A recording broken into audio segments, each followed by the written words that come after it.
ଖଣ୍ଡପଡ଼ା ସହରରେ ଦିନକୁ ଦିନ ଷଣ୍ଢମାନଙ୍କର ପ୍ରାଦୁର୍ଭାବ ଦେଖିବାକୁ ମିଳୁଛି।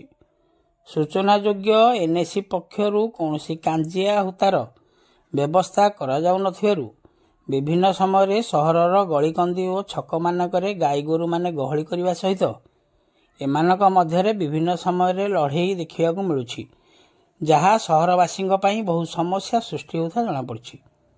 ପରିସ୍ଥିତି ଏପରି ଘଟୁଛି ଯେ ଗାଡ଼ି ମଟର ଭାଙ୍ଗିବା ଓ ବହୁ ଲୋକମାନେ ଆଘାତ ପାଇ ଖଣ୍ଡିଆ ଖାବରା ହେଉଛନ୍ତି।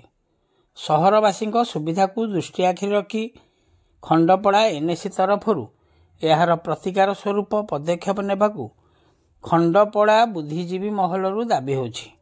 ଅପରପକ୍ଷେ ଏପରି ଘଟଣା ବିଷୟରେ ଏନ୍ଏସି କର୍ତ୍ତୃପକ୍ଷଙ୍କ ବାରମ୍ବାର ଦୃଷ୍ଟି ଆକର୍ଷଣ କରାଯାଉଥିଲେ ମଧ୍ୟ ସେଥିରେ କୌଣସି ସୁଫଳ ମିଳୁନଥିବାରୁ ଏନ୍ଏସିର ଏପରି ମନୋଭାବକୁ ସାଧାରଣରେ ନିନ୍ଦା କରାଯାଇଥିବା ଜଣାପଡ଼ିଛି। ଦେଖିବାକୁ ବାକି ରହିଲା ଏନ୍ଏସି ପକ୍ଷରୁ ଏଥିନିମନ୍ତେ ଆଗାମୀ ଦିନରେ କ'ଣ ପଦକ୍ଷେପ ନିଆଯାଉଛି।